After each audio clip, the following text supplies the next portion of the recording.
ouais quoi. Mi tote mi abe mo ko mi be yo la pour me. O pna la te pour me le voder. Mi la te pour me.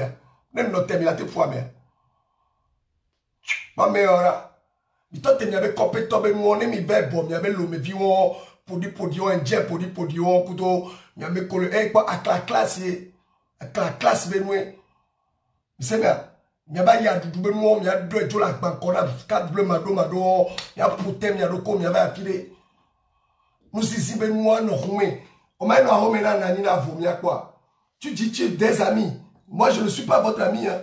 Raoul c'est pas mon ami hein. Connaissance Meni. Je l'ai donné un coup de main et vous l'avez pourri et jusqu'à maintenant vous continuez à le pourrir. À la fin on verra. Donc pour mila globé on le buzz est raté. Mbe ma bien mibe.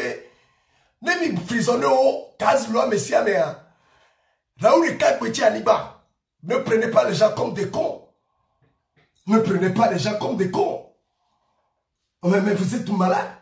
Dès que nous barrons les filles, nous m'a dit que nous avons réussi. Nous avons dit quoi. Mais pas quand même, c'est Mathieu Blanc. Je vais écouter ce que tu as dit. Et quand Adakaya, nous avons bloqué une vidéo. Bidassim n'a mis une vidéo avant le point. On bloqué, mais alors, nous n'avons pas. Grand frère a fait comme il a fait comme il est dehors. Nous comme il est dehors. Hein? Mais les dieux avaient pas beaucoup de là. Hein?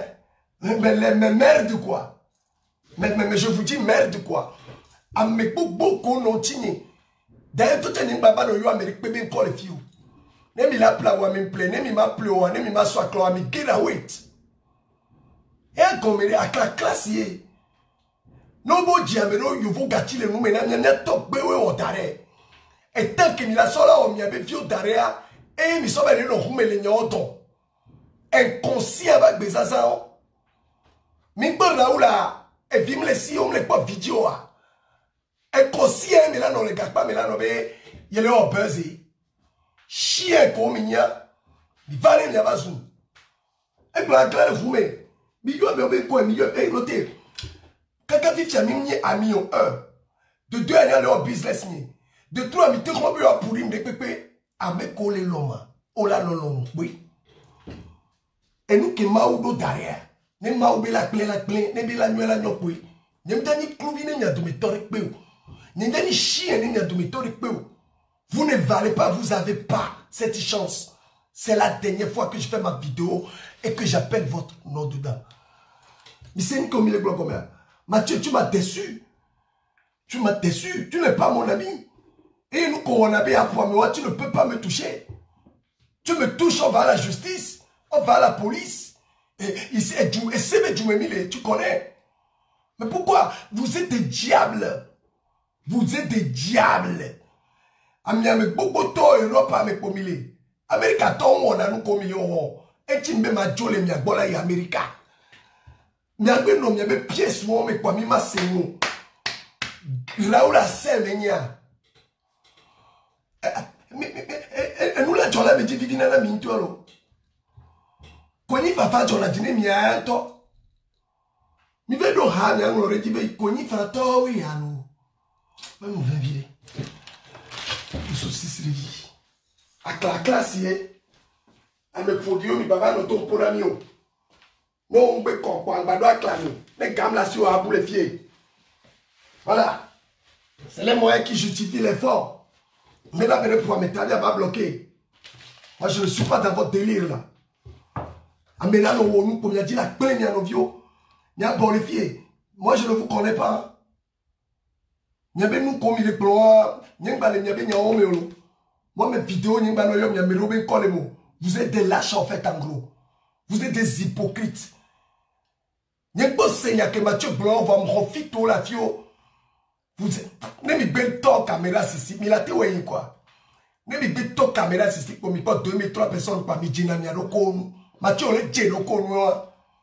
Toi, il faut te mener à la sécurité au Nabéo. Nous, on a un carré de nuit à la dodio. Tu vas te fatiguer de plus, mais tu vas avoir ton régime, tu vas maigrir. Non, là, on va traiter un jour, au coup, sur toi, mi 2 ou 3 soirs, là, je vais te rembourser. Pas, mais. Ok. Ma bloqué à me revirer parce que nya n'y me pour que ne me les bois nya l'homme ya roko quoi me pour ya me quoi me courir les Indiens franchement un peu de charisme quoi hein un peu de ouais l'idée quoi hein Togo a maté trop péré ne les mots quoi mais non pas ça nya donc par la sac todo Raoul il était pas SMS mignon et te connaît pour courir là mais pour ce quoi tu dit voilà que John Tocha mi pe moule normal voir elle est normale parce que Maou dit bene no funu mais les funu que Maou bila to la to moi je suis un croyant voilà nyani ndose ou Maou le pepento et vous me le voyez mi kunu komi le wo ma décortiquer vidéo à des cas voilà à me coller pour m'établir m'a prend temps m'a bloqué au quelqu'un parce que ni nyam qui on mi va le pour m'établir mi pour la dîner pour m'y aller franchement envie Togolais envie d'on pone hypocrisie envie nos vieux mal réussi Amérique tom ça la tenke misana hein Amérique tom beaucoup toi on les woto les béo nya pa nya toi amé quoi mais on tora regardez-vous hey Mpara Messia me quelqu'un qui a gagné la clantia ni gagné au trop azrika. Mia m'a bloqué moi, m'a bloqué mi. Yo, ni plus la titre la didas que ton bois, on la direct na mio. Un petit poé ou akbele aristo. Il est méchant, il est comme ça. Mais TV boré fofo n'y a ton qui m'a bombardé mia quelqu'un. Mathieu ressaisis toi. Mais l'obé mi dit oh buzz a échoué. Point. Mi no tenait à mauvais sentiment jouer les lois dit. Américain m'a laissé Niamé Niagomo. Je sais pas ce que tu as dit de bon et je sais pas ce que toi frère aussi a dit de bon. Daryl, non là yo maman sort, ayom le fils a dit il a décroché fils a. Na nimba no jouer mais toi nyam na me recha jouer mais mi bato rakum que non l'Afrique est vague. L'Afrique est lolo, Togo lolo. Même Niamé au quoi les filles pour mi ma c'est nous. Amenons il laisse ce soir parce que les Daryl les yom c'est parce que soit me le dit mais laisse ce soir alors le parce que les caméras Daryl au pomme les caméras que le yom a portable qu'elle a signé fini pas pleurer bon on est toujours ma semaine à mais to ma giga ma pla iPhone ni on sait pas ame comble na mi lichi a jojo chavo ame dan que le pas pour manopa vous avez échoué votre buzz. Ne me diano pas, miano yon call les guédés, vivina nami. Mimti na be miano vine réussir. Na me le wonde la évoluer à evenami. Parce que miame bobo mi le pari fi o mate au crédit na mi ndonde peo, mi le win pièce o me. E ko le roi mi jesi o e globo mi ora. O se bien, nya oble pa nami. Nya o le nu o we. E torim le mi asi we. Yami yi quelqu'un pour va vivre au milieu en vidéo. Ah mais par là il y a quelqu'un mini quelqu'un. Mayom ya ben copie. Mu qui avait mayom ya ben koto ton merde mini. Il y a une autre ici ninja. Va nous au milieu au cul. Non tu as pas de 2000 personnes quoi vous. Ne me laissez me regarder de mairie. Mais n'y a pas me réveiller et tu as nos familles. Et nous qui aimons les bio pour égalité. Et Landry, je t'ai enregistré. Va faut que Mathieu le déon. Je ne reviens plus dessus. Parce que j'ai mieux à fouetter. Ok? Vous m'avez déçu. J'ai pas votre temps. Moi, ok? Raoul Blanc, je m'en fous de lui. Il n'est pas mon ami. Mais le Kenny prisonnier qui est le loi. Même il a fait qu'on y a mis une association, il y a une famille. C'est votre problème. Parce que vous ne voulez pas accepter la vérité. Même le dit accepter la vérité Pérou. Togolais, même moi, les filles qui ont penché nos politiques qui dit, à nous soit il y a quelqu'un qui a bon l'Amérique qui dit, Amérique quelqu'un qui devait au noir, Amérique on est fort, Amérique oui. On peut le dire, on n'a pas avec Greta, toi, Vémi. Même il y a beaucoup de filles pour me les au Rwanda, au Tchoupareji, 1, 2, 3, des vieux yéméens. Il faut apprécier les choses. Jalousie, un revendeur de carton doit vendre ses cartons. Il est en nous, mi boule fier quelqu'un. C'est direct à ma décortiquer, mi bloquer. Mi parle pas vidéo, j'ai pas besoin de vous. Mi y a le 4 Togo, 7 millions d'habitants, 2000 personnes, ils prennent de confiance à. Voilà. Moi, mes combats pour mes là, c'est des chiens. Chien, m'a bloqué quelqu'un. En vie, à mon Léon, va vous décoller les véos. L'homme est en vie, tu vas me laisser un barabas, bon, là, on va me laisser gommer. Oh, amène les désordre à mi bleu. Et puis, il va bien apôtre nué, amenyo mini, bara. Et il y a quelqu'un même, il m'a qu'elle la bleu. Il y a un djina boa no zia me les deux mots. Mais pour pouvoir me réagir, il y a tant mille points, il y a au milieu 20. Il y a un bas pour le pot. Il y a une vidéo répétition. On avance. Moi, j'ai des chats à fouetter et j'ai du boulot à faire. Donc, je vais bosser pour mes fans. Et à mes kobe, il y a mes paras. Tôt ou tard, vous allez savoir la vérité. Américo, Américo, je m'en fous. Si je c'est ma gueule. Au milieu de l'intérêt, dit que yo nya meyo, yo onuya, mille plonia dodo repeko. Amone nya be mille daje, mi bulaba mo ron yo nya. Et que mi lo kala si amere do me, aloda mere va kobe, ya blanc, be madame tovi be nya vile, alopa e fort, ame baron mi nya me ke on a ne be no ame baron mi. Normalement père il a dit. Normalement nous on va no ineno, mais bara o mi. Et bien, nya nyi ba gogo ya do to ni jo America ma ye nyona wo mi don de pecho envier le don pour l'ami on peut matcher en formateur on va mener la signer et on n'a rien à foutre de ça on a le parking dit la mienne que oui on a pia ne me mien que mia tom nya be mo il a tenotia anya ho nya be mi matenoto mi va hypothèse mo le fou ma ko mukaba.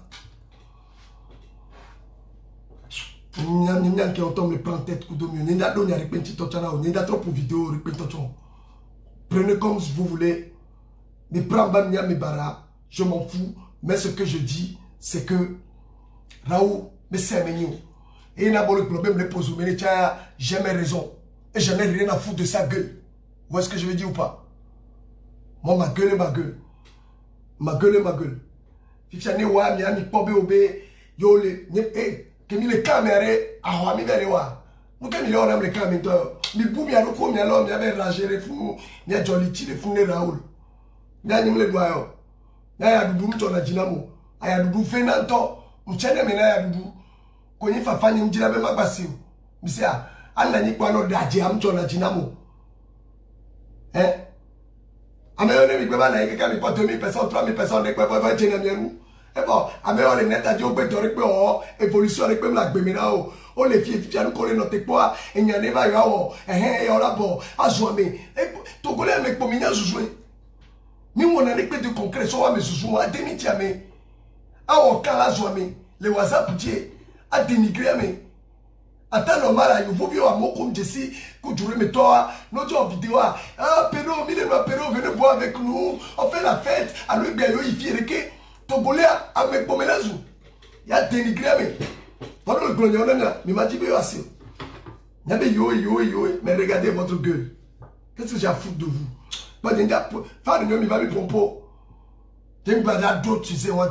Je vais vous ignorer. Et on m'a bloqué à mes supports. Vous êtes des lâches. Des coups, longueur d'avance sur les sorciers.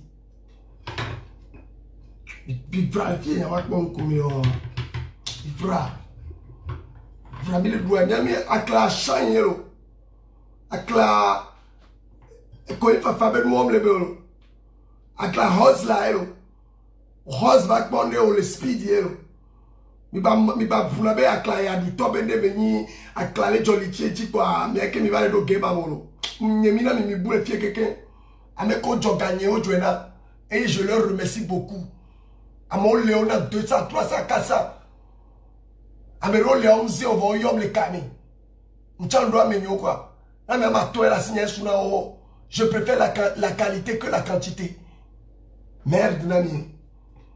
Vous n'avez pas honte de tout ce que vous faites là. Vous n'avez pas honte? Nous sommes retournés ma auto. Hein, Mathieu? On l'a eu quoi?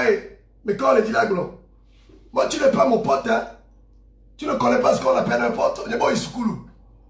Il y a même quoi school à Milena Forêt, et tu n'es pas mon pote, hein, mon frère? Non, non, laisse tomber. Et il y a combien de zoomé, il y a répétition. Mon frère, j'ai rien contre vous. Mais, à Tommy, et que j'ai fait beaucoup d'erreurs. Yo a me robé le mounieme. Sinon, vous valez rien du tout. Attends, moi, l'Amérique, le follow, il est classifié pour 200, 300 euros, même on a bisé. Et vous m'y pépo, les guettes. Mais pour les filles, il n'y a pas de peau. Mais il n'y avait pas trop à nettoyer, il y a assez roi, mais il n'y a pas de vidéo. Projet quel est le cas, un dia en projet, vous avez quoi comme projet? À boire, je même, ouais. À Mamalou.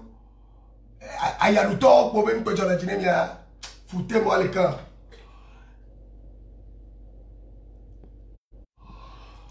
Un mois, nouvelle balance, le cas, on va ça gâteau, le problème, le fou. De toutes les façons, c'est traité, Tchani. Moi, je vais rester tout seul dans mon coin. Et t'es plombé. Quand il est rapporté, allez vous faire ranger quelque part là-bas. Je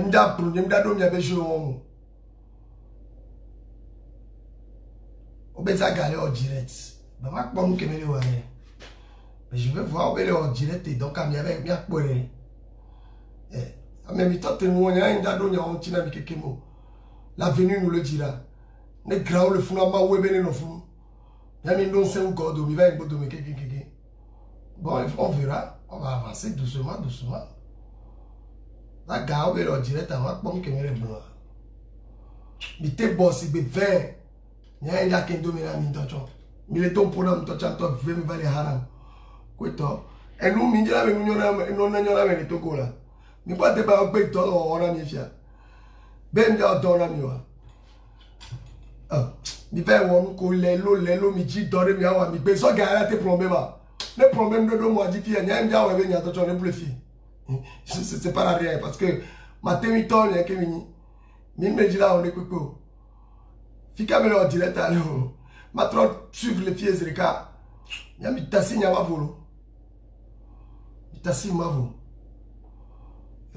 Il y a un homme, il y avait Facebook, il y a dit que nous avons mais il y a un il y a des prisonniers qui ne sont pas même. Mais pour le coup, vite, il y a un nous. Nous ignorons. Il y a un peu de Quinton, il y a pas Zagabe, le bon les filles, ne pas assez. Mais c'est bien suivre direct à les filles ensemble. On a deux petits cas. On va tout bloquer, man. Comme il est bloqué, mon il a 6 mains.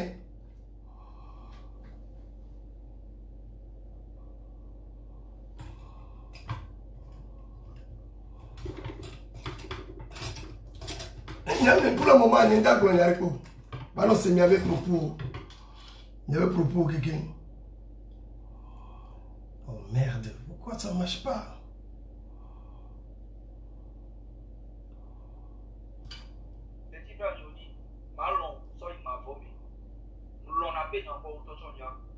Voir, il va décoller. Il faut les composants assez. Il faut le taper la sur quel long. Il faut peut-être le doigt de pas. On veut le camp, on veut le taper de quel jour, mal de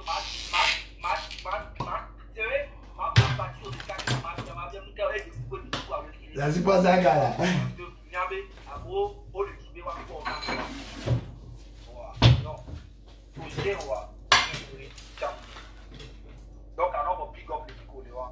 Elle n'y avait pas de gloire. Elle n'y avait pas, elle n'y avait pas de gloire. Voilà.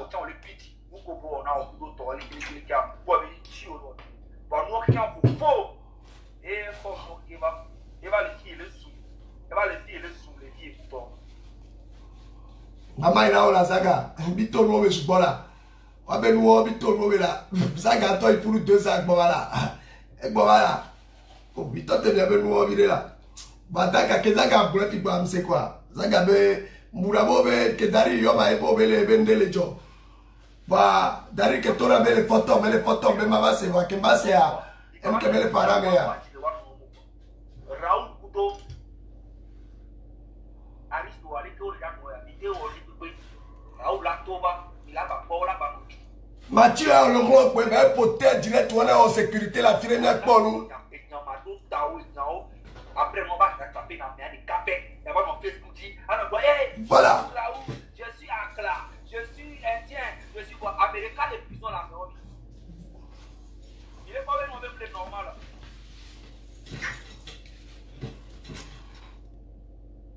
Là, tu vois, c'est amené, ma te photo, Daril be yom titi be, elle est mati directa. Daril, autour de la qui mati directa la même, c'est ça veut comme, il a quoi les pieds? On veut mati directa, mais il y a mati tio. J'ai gamé le gloniani barareko, j'ai gamé gloniani barareko. Écoutez, j'ai gamé son mot sous bois. Et ton funuere, mati photo mbério. Petit frère, nous respecter la zaga ou faut faire même pas même mère. Mais bien zaga c'est. Chalou rire. Zaga mati gloniani baron, que mon que. Et ton nyari qui me l'ignorait. Mais qui nous allait comprendre. Mais bien zaga n'aurait rien plein. Ni ma on a étude de test, nous chacun boye zaga la va prendre. Mais nyari qui me doit qu'à chasing. Et t'es pour n'importe quoi, il y a des babons, que même ma bonne quoi, c'est. Mais ça, quand même, ma bonne, FBI, Antoniano. FBI. Et là, ouais, mais toi. Dans les blondes, il y a un ma et donc pour la mêler, mais ça, quand tu as correction, encore les arbres. Pour le soir, les gens n'ont plus de corps et fait. Il a opposé. Il a opposé, il a opposé, il a opposé, il a passé audio. Voilà. Connexion mieux, oui. Ça garde un peu moins. Et à domaine Montmorandi. Beaujolais village. Arrive pour les calmer. Me les calmer, voilà. Me les calmer, voilà.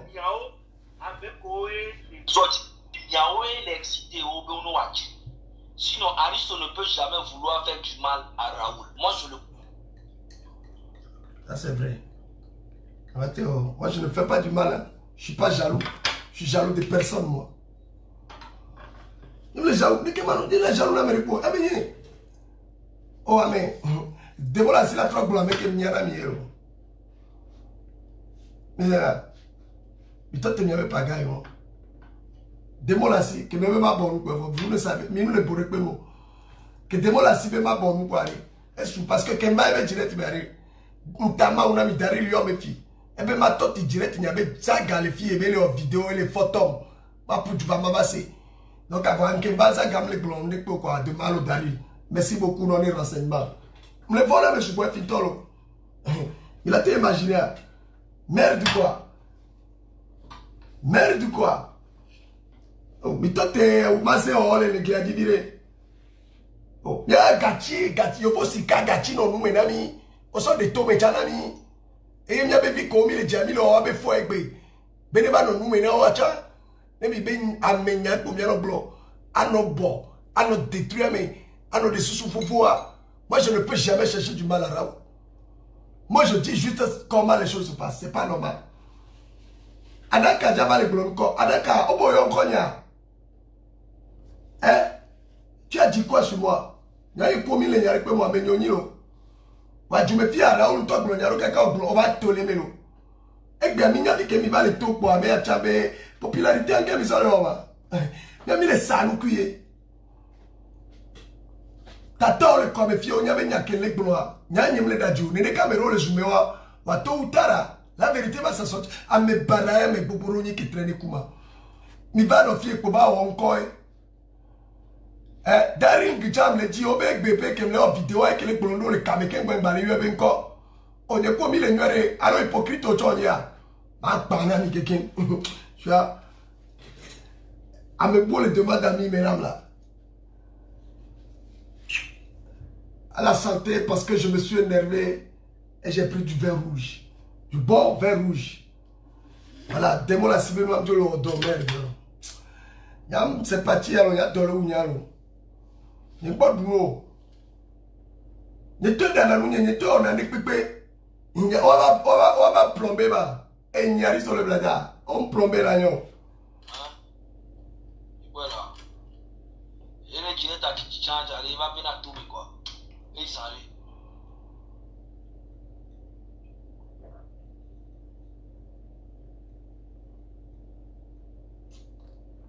Il est bon.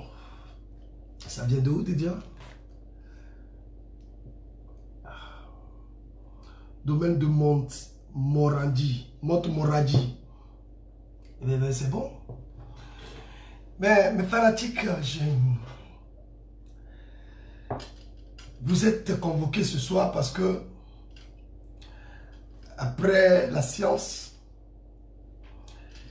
je vais manger du fromage. Parce que nous, on est du pomme, je vais aller au Miami, en tout cas, et puis qu'il me fasse des cas, ah, mon frère, nous, on les mérité, ils prison, c'est ton problème. Hein. Ah, moi, je m'en fous. Hein. Moi, je. Voilà. À clashant, et nous, on ne doit pas quoi baver. Nous, les gens, moi, pour toi, me taper dans mon vous êtes des rageux. Vous êtes maudits. Mathieu. Oh bon, vidéo, vous n'êtes pas mes amis, m'a bloqué. Vous n'êtes pas mes amis. J'ai pas besoin de vous dans mes amis.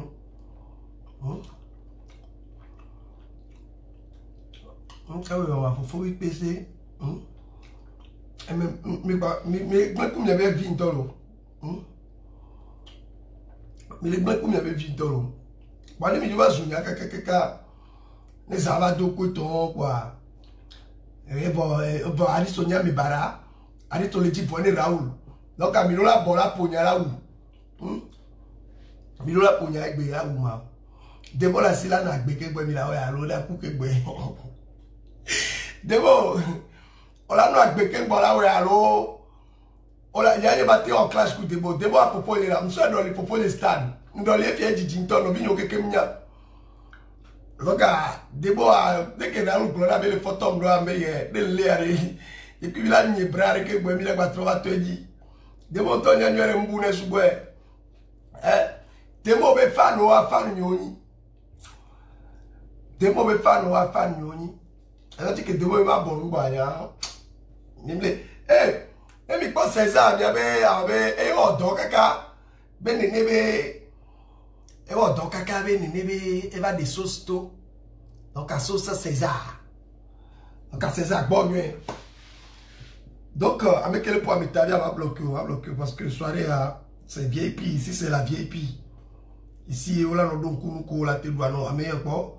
Mais pour dire là, eh merde quoi, ah mais ah là les milieux où n'ont bloqué n'a mis ni be ma bobe au ni nuit avec Anya Mignon. J'ai pas besoin de vous pour faire moi les gars. Et nous comme il est gloire matière les l'autre nous sur les guedes toi. On peut aller bénir entreprise ou au chola non moi dit que entreprise ou à banzare. On l'a dit que sur la gbe aux arrêts à Mathieu. Que yo vodi ole kwa même moi avec pouvoir na ya ouais mais na ouais mi akosi benyenene obe nous sommes pas des amis hein Raoul Miamigno connaissance sur internet je l'ai jamais vu non on le pompoé Amérique ma pour vidéo en temps pour venir on le pas ba mi compétent on vit on va beaucoup il est la détruire business ni appelé 20 000 nous avons mis les rapporter les Togo concrètement alors concrètement nous avons mis les rapporter les Togo sur le plan mondialement alors mondialitique avant du mouton il va du moment aux soirées il a avancé faut pas voir les Mathieu les trucs comme ça Mathieu tiens je pense qu'il est un peu perdu c'est un perdu on m'a pogné Mathieu on te pogné à mon angolais blo. Et il y a l'histoire ma pour moi dans le nyatignolo au pas me kemlea nimdo siolo no tu comme le capanya tianiba ni matite tu matite ma encore pompier là va comme au fune itete ko to justice Matite, tu comme les cacas. Pompier. Elle va comme. Non, tu m'as où, Mzerika? Ma vie, nous l'avons assurance vie. Il faut des docteurs là. Oui. On comprend la vie à point, mais va.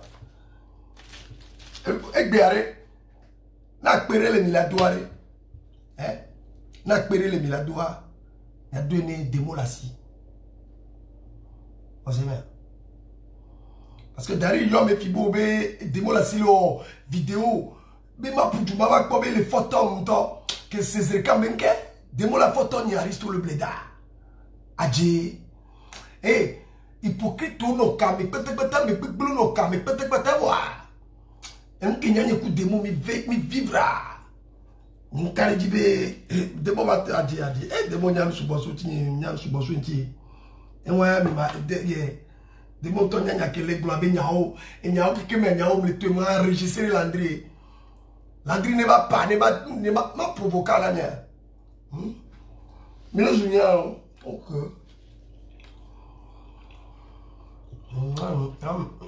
Depuis les jours, il y a un badon qui est un blanc vert. Un camembert pour les os. Binto. Je vais voir ça, je vais voir. Je vais voir il y a une femme avec qui il y a. On peut blé au tort, on peut gao. Mais on peut que vous avez la plus souvent, et je me dis, et on va n'animer, et la coupe là, coco, et bien les points ouais. Et tiens, les ma famille, comme yado, n'y a mina mi les caractères de l'église. Et que mi a beaucoup, ou si a blé à mes carrières pour me le dire. Tant que mi a souvent pas me tailler côté, mi va avec Jinde miao. Y'a un peu quelqu'un qui va, madame, on me fait. L'André a mis après, elle a son gamin tranquille. Fan nous l'a sorti de paix. On va m'assurer parce que tout est quelqu'un qui profite à 250 € vers exemple. Bidji parce que les bidji à Nzana gaye. Les bien qu'une PPC alors mais bien DSA. Elle a pas même bidji à Nzana gaye. Coco tochanya même bidji à Nzana. Parce que pas est à la base nous mater Janila Koufa. On capable nous gaviner kengwe. Bidji fait 250. On peut quelqu'un plein n'y a gacha. Mais va quoi même les hommes. Et votre et avoué. Et nous qui dit comme même c'est noir. Et quoi les retraites vont. Parce que nous la Romain s'occuper d'aller des vieux, à dessiner des vieux, à ordonner des vieux et vignes mais tout moment mais là tu imagines bien n'y toi là va dire on la moto les vignes n'y toi là on pour donner vignes quoi toi avec les soumiya n'y a qu'on va les vieux normalement ici à 20 pieds. Donc, nous avons commis le wa. Mais maintenant, nous avons les filles de nous. Nous avons les caméras. Il y a des vieux qui me boivent, mais le loin. Moi, je suis pas tout pour la vie. Moi, il y a il y a des vieux, mais il y a des filles, il y a des camembert. Il y a des souvent, il y a souvent comme il mais là, on dirait que tu as pas les lettres, il y a 10 000 quand il y a un toque, il y a un groupe qui est créé. À boire, je vois. On va pas jouer. Il y a deux mélos. On va pas jouer. Mais pourquoi elle est tout pour la main. Mais tu as dit même ces vidéos en tout temps. Parce que à mon parent, je vois. C'est tout beau, on est dénigré, mon temps. Bah mais l'autre on va on a fait mignon il y a bien quoi mais bien boré fou nous et donc il y a mis vous allez tous payer ça bientôt gaz kodo dak moi gaz à quoi alors oh bon c'est bon bah elle est tellement fragile mais et quoi tu as dit bah amusez-moi, j'aime quand m'amuser. Mais quand vient allumer, vient allumer raté, ou pas, migbanon, on l'a nia, ni vona la miru, badwa vieux, m'a dit à mi avra. Amu quoi, ma que doit nous passer quand mon frère, mais Dieu là, on est quand même aussi quelqu'un va jouer. Mais peut-être il vient m'a bloquer, mais pied à pied. Je me suis avec ma parler, je me suis avec un collègue. Vous êtes des lâches, des gros cons. Et ma joumineur, même les coachs, les pompos, les dapas, les lettres, les business, il y a beaucoup de côté, mais pas mi gaga, pas mi porte, il n'y a vu que mi soso. Il n'y a vu que mi so quoi. Il y a une donne de vieux hall. Des vieux hall, comme il est tombé l'autre chum, il y a le quoi toi. On est vu, on est avec plein de monde, il y a un vieux hall, voilà. Je veux vivre bien. On doit entrer. Amérique, les font 7 h du matin. Les sécurités, ils se cherchent.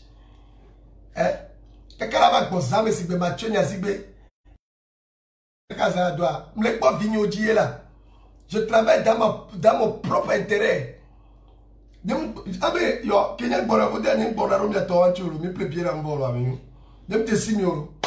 Allez vous faire enculer, allez vous faire foutre. M'a bloqué, Mathieu, tu m'as bloqué. Mais, il n'y a pas quoi, il y a mais pour le coup, tout est mais non, mais que il est dit, mais à mon éva, boré, mais un petit peu. Même il y a peu de blobé, à l'histoire, mais baraye. Il y a toi de venir dominer. M'a bloqué, m'a bloqué, faut profil au là avec vous, les lobas, le bic, parce que, en fait, il y a même pas que pour moi, mais on va te le soumettre, on va mourir. Avec les profils godois. Non, non, mais non, il y a mis tous les profils à godo.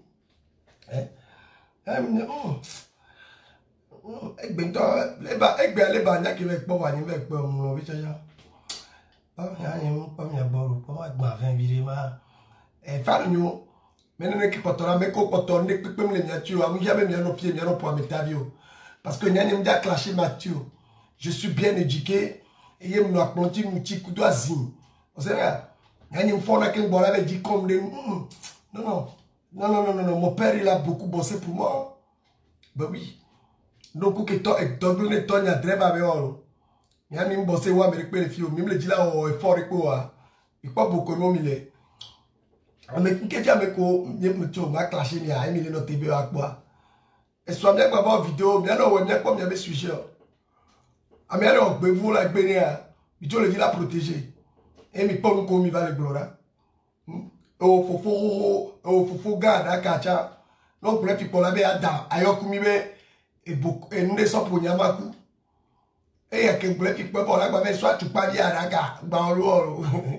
Non, naturel à l'eau. Elle a bien l'eau, toi, tu vois, que l'eau, elle a amené les codes de mots. Raoul a non aller au désordre.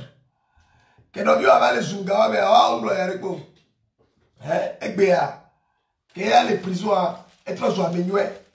Donc, à nous, les nos prisons, être sur la menuée, les pourquoi. Donc, avec des rives, nous, les avait au désordre, nos prisons, pour être sur la menuée. Cette Togolais-là, vous êtes plané, hein. Vous êtes vraiment tombé sur la tête. Amusez-moi. Que démon là si. Et que je vais calmer pour bon. Mes respects, tous mes respects, je donne à Démon Lassie et que je fais ma gueule et que mais là au point tu dirais avoir. J'ai pas votre temps parce que une fois de 8 heures et t'as des sous les 30 tonnes, on va même les parce que nous le pompo les sous soir au lieu on sous bord. Il y a d'autres mano filles mano bloqué pour là pour dire là pour mais ni il est pas mais comme les bloquer oh yo on est mis la zéré il va boum les filles. Il y a pour que le tag beaucoup de ma pomme, il y a zémi, il y a des blondés voir. Et nous comme il y a nous pour moi bloquer, il y a des jours où ma pomme il y a 2 heures et je dis à ma photo quand dynamique. L'homme a ma pomme ignorée. Même il peut avoir maillot pour 8 heures, maintenant au carré ma pomme. Pour 8 heures on a un barrage le mot. Le vote de Milan on a avait Rome et un autre bêtise. Le mot là pour 8 heures va quoi. Pour Victor pour vivre puis le poids avec le avec le carton quoi. Je veux dire que Miguel est perdu quoi, il va me servir perdu. Yo, Mathieu, au temps que l'on va solo me va, il y a tout à l'homme pour le sauvalo. Quel bon va que me il y a gardé le coram sur le toit melo. Voilà, même les longueurs d'avance les câbles quoi. Sécurité au ni quoi, bande de sécurité au quoi. Ah mais on va quelqu'un va retraite quoi. au chan que quoi ayo le haut quoi donc à baba dénigrer business ni quoi au plat ou ni qualité ou ni quoi on sait bien muni bona no pousser à mauvais play ba ou eti on trouve zo me parler eti vérité mudina no plat ou ni cha baba le décorer à magle non amero ni en film no suboba tu m'as déçu et il faut rectifier ça dans ta tête tu n'es pas mon ami hein. Nous ne sommes pas des amis connaissance wani ponto chako amero ni m'apprécier no subo ni dit même no clash maintenant voilà avec le temps la quoi même que me les gloire autant le nia vérité a ne raoula les consignes nyawa et là où les rokoé normalement vidéo comme les wo ko les des photos ko to ne me TP à me coller on ne benoit nyama en vidéo vile les pas mais abe fano mfonywere eleyi voili ki nwa le yari a mi periti ni vile ma s'en sorti et moi là bana buzz que là bon no nywere so ou fifia victime parce que Togo to pour jouer miabe arme dia mais là ni victime anticiper nous et à dada et nous tout free et nous tout lui mais mi papa non s'ouvre fio parce que bonne fille bonne maman bloqué mi après mi maman bon on a bébé ameko mi les joint mais les filles à mouillon qui a VIP parce que nous tonton da jovi fille da senya mi da pas comme nous tonton ma fière que on a pavé de bœufs nous hein comme ma grande fille alors allez c'est bien donc mais ameko les filles mi ba joint me quoi mais sous me nyari pem le c'est mais mi a quelque mini togo to va race vous mi vali mi le vous amero mu ti vi femme on doit pono on nous leo vous savez vous toto les miami on come coco à tout vous savez donc à ma pobe togo toi on l'a divisé mais là et pour les gens quoi moi je suis venu d'abord délire hein? Parce que il n'y avait mentalité à me de quoi mentalité à me de quoi mais nous ti vi femme mais nous les quoi toi mais sous mais nous les sous maintenant à mes sous-coup N pour me les pré et pour mi blonner à mes sous-coup N à passer à des plus ballons mais à mes collègues va fier mais pour me les jouer à pas bien pour me tailler nous blé toi mini nous blé gars nous blé gars mini ni blé y ouais gars ONG mais moi les boules fier cabara ou là les boules fier ONG mais moi oh voilà c'est roi mais maintenant c'est roi mais tranquille ma poter au quoi oh amenovia oh amenovi chama no na réseaux sociaux dit à son téléphone no directeur wa yo agloyane fika ne ba mo to efio de mo la si to na bi be américain ba no nenwe donc am se comme o ko mto mi boule ku be na nyere ka ba no fie mi ba dari chapu du yom se se fi be de mo la si les photos ma mbe pas de mo la si am les photos mto cho o dari chapu ba on ne lo me douter lo je doutate mi matin manipuler mo élever mi à Dakar, Mathieu, au Plaouna, au Balam, Liti, au Bounabe, vous m'avez fermé gueule, il a été manipulé. Vous avez rêvé. Je trahis. Ne jamais faire confiance à Risto, parce que car je peux te trahir, parce que j'aime la vérité. Ok. Donc, quand ma béréa, il y a moins d'entre moins si vous fermez. Vous n'êtes pas que fermez, vous êtes connu. Nyam blona gari molobe mba 2 jours mba lesio ano bu ko ya nkola ko akpo e ka yani mushi le vena ijevi chef d'entreprise qui ni kezi abana salon me ni mu yama formater mal les 6-7 heures ma chef que mia tout quoi mais c'est bien élevé mia pas bien to golo mi ti accepter na bébé bonheur voilà on la kokume gadala no si on la ni kezi no et on l'a accepté nos vieux obé bonheur. Donc, quand ma parent il a dit les riches avec des riches et des pauvres, des plaignants avec des pauvres et des plaignants. Voilà, c'est comme ça l'homme. L'homme est divisé en 2 parties. Soit tu es pauvre ou soit tu es riche. Soit tu traînes avec des riches, les enfants riches, et soit tu es pauvre avec les pauvres et vous vous plaignez et que tant que Milano Barabe sous le Milano dit. Aïe, Mathieu Torah. Nous m'avons ton.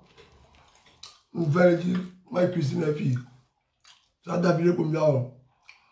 Ça a doué la régie. Il y a un homme qui m'a béni. Quand nous avons dit, nous avons donc, vous souvenez-moi, vous m'avez dit, si tu veux. On ne bat pas du coup. Dora ku gato ne mu manyo no bile. Oh amenovia. Agbaba no net di agbalo ameno pla doko. Agbalo Paris bébé raté oh. Mion koma tchele yo Paris bébé raté oh. O baba me toto bo ke do relation toto o dao. Sukulu vinye basi ho chai. Muni to to chai o. Avant na libéré au business. Et nous, ça va vous rattraper. Même les mauvais.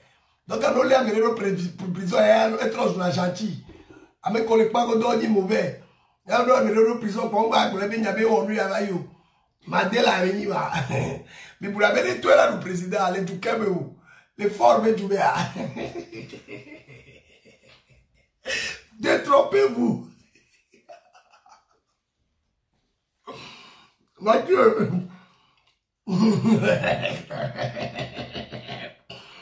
On vous l'avez déjà le premier ministre. On a opposé à minima.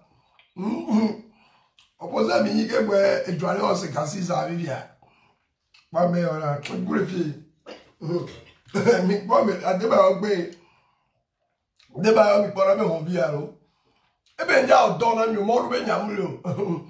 Depuis qu'on a va les s'acharner, les toits. Mira, on a pas un colonel avait un sous-bord. Mais il y a un sous-bord, c'est Mathieu. Oh, ma soeur, nous ne disons que là, nous ne pas les évirer et faire venir là, le roi. Bon, on a dit, je t'aime, là, Risto. À mon l'homme là. À mon yabé qui n'y allait pas, ma gloire. On te petit shot 1 million, on m'a corrompu un béréo. Mais bien débat, c'est bien Gogoligo. Fille qui me pas, peut-être là, sans l'excellence président et les pommes. Il y a des frappes, nous aussi, là. Nkama, Baba Togo, mais là, on est à. Elle est morte là pour Bimena Migagare. Elle nous commis, on a vu, fait même louer, mais Baba le ouais. Avec quoi les zoom les pieds à les réunions pour vous aider à me pour mettre ta vie m'a bloqué, mais c'est plus simple. Nous, on a mérou, à mérou, on comme il va nous noter. Et que Zébé, mais Dina Dre, il y a incité à la haine. Incitation à la haine, il y a million. Raoul Antonio, on est les prisons, et puis son téléphone, on va rester, elle a tchokaba. Parce que il y a qui me les blonds, ne m'a toi, il est là, m'a été globo, n'est trop, c'est ça. Nous sommes Kenyans dans le net, il y a déjà maté deux bureaux. Mathieu, non, pas 2000, 3000 personnes, vous n'avez levé maman, je m'en fous. Parce que c'est que des merdes. C'est que merde, on est le suivre ou quoi. Il n'est pas né. À Clore, là, tu vas pas voir. On m'a d'accord, nous collons parce qu'à Clore, on a speed. À bien Anthony de Breman, c'est. Mais bien Anthony de Breman, il y a des prisonniers qui les gardent. Mais pas tout pas que nos gueules, il faut que le rendre toi.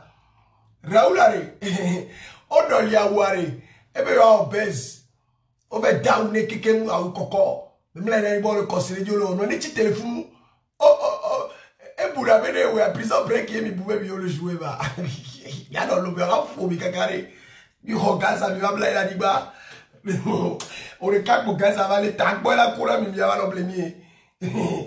On va aller, à un cotocolito, mais il y a un câble. Quand le popo voyait popo, mais toi, il y a oublié, il y a trop de popo, toi, il y a même un raoubété, mais mon doigt, dès qu'on veut mon doigt, il faut moi. On doit y aller où? Va nous, des mots, là, de ma bonne pomme, des mots, faire balater. C'est bien. Mais de toutes les façons, jour qu'on l'a trop à suivre, à mon les prisons, alors, à mon les, dès que moi, il doit, mais la terre va cesser. Et, mais il va glomber si je savais, parce que je vous emmerde. Vous êtes des lâches. Mindo Dorek Bela Baoye, Yamindo Nekbori. Et Dieu a 250e exemple, Nelson Koun, Anava ou Kweto, parce que on a un balemay. Et il y a les gérés nous qui me fient, mais pas besoin de digna. Mathieu, volé, pas vieux, tu n'as la tiré au Kweto, Yanye. Maman va tourner vigné, vite, maman doit dîner, avant d'ordonner Kweto. M'dola do copine les héros pour la tépérétini. Mais là, c'est ton yagome, mais il y a combien de dogbor et cavaliers yori. Et quand ils sont black, bon, américains, ils sont blancs. On vit nyamia.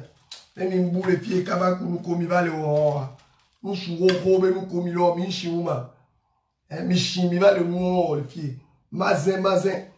Il que là où il y a ma quoi bevo, mais tout est bevo mais comme il est alors. Ah le prison pas même moi nous. Nous n'y a même prison. Alors mais le petit quoi. Date de vie peut-être à chaque que me les demi. Ah mais avec elle pour moi là. Bon le pied. Non mais là oui. Mais là il y a même un gel au tabou kuna mais boburun toi. Mais va y pied. Il y a quoi mais t'as pas bloqué mais là non plus rapide. Mais tu vas aller non. Mais tu vas aller non.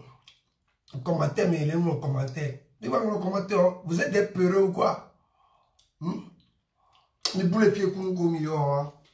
Il y a trop direct pour venir signer avec nous. De moi la cible par la terre. Madame le doigt du cas on a monté filo. Obé de moi la cible photom. De moi la cible te photom mori. Maintenant n'est plus de me périr ma mère va pour lui ok. Et tu vas l'exagérer ma. Ben tu tombes ma. Pour les filles, ma leur quoi ma il faut. Et puis on a les filles à VIP. Ici c'est VIP. PDG. Ouais. Y'a même le quoi game to be game to pa mi yo lo fiu mi lo mo fo. Ara o le bu le fie. Y'a que me ku fan no enjo que mi bu le fie. Nke mi ya. E prison la no prison la 6 mois la to. Ne cha won dem yo ama prison agbe mais o fonctionner la ku tete. Mi le di la manipuler mais mi a te manipuler nyam mi na mi. Na diri cha mi yo e m'enregistrer ne ku. Nem pas le nyamere ko le ora ma pour message na mola se. Wanyam ki to mi nya. Faut arrêter ça, j'aime pas ça. Il y a nos chances de mettre la cible par la terre. Vous avez mis bon bobo, comme il y a un business là. Mais il y a que vous quelqu'un construit business, il y a un temps de me le dire, il y a mené les roues les mères. Bon, il y a même couvert les bolets, on est même chat, mindo moyen là te petit château. Et donc mindo adresse et donc 4 bleus les miasio. Ma tu ne sais pas les 4 côtés pour me virer. Voyez ça ouais kususube. Comme on en est à dire, il y a une concurrence pour nous. Ma tokwa domino regardez. On me content tolo. Clash me content toi il m'a été toro et d'avanger pour les lamena.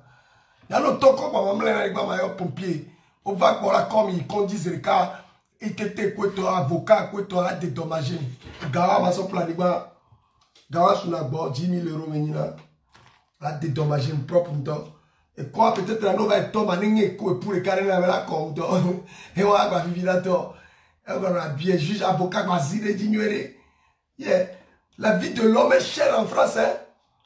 Je vois les premiers dire. On m'a dit d'assimiler bébé. Tu t'es pas bien, ni jombri. Ok? Boulanger, oh là, il avait bon. Machine à laver, couteau, cuisinier, roi, notre téléphone, caca, zarado, ah bah, yeah. Et on y avait collé par là. On a quand par là. Alors, bien d'arriver, c'est par là, oui. Et et bon, famille à cla, mi mate on y a. Il a des gars, voilà. Et mi bebo gwena mi convie le net a dit quoi, mi dit à Sophia, mais ça, bébé, yoninde, aglato. Mathieu, attention à ce que tu fais.